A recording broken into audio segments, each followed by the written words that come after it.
localitatea noastră. Să rămâine. Drag, Laura Simionescu, învățătoare la școala comună. Să rămâinile. Încântată. Am înțeles că aveți 1000 de copii aici. Avem foarte mulți copii, Să rămână. copii cu minți, educați, vedeți cum arată Da, noastră.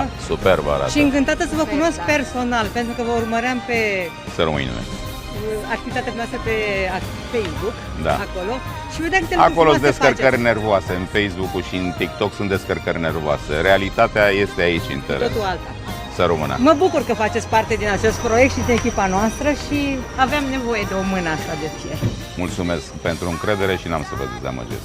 Mă bucur că v-am Să cunoscut și știți, personal. să știți că nu coloratura politică. A venit timpul în care politicienii nu mai trebuie să se bată între ei.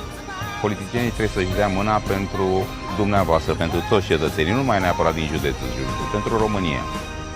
Campania este campanie, dar campania se sfârșește. Liberul arbitru sunteți dumneavoastră. Perfect. Liberul arbitru sunteți dumneavoastră și bunul Dumnezeu. Eu nu vă spun, votați cu mine, votați cu PSD-ul, cu PNL-ul, cu AUR.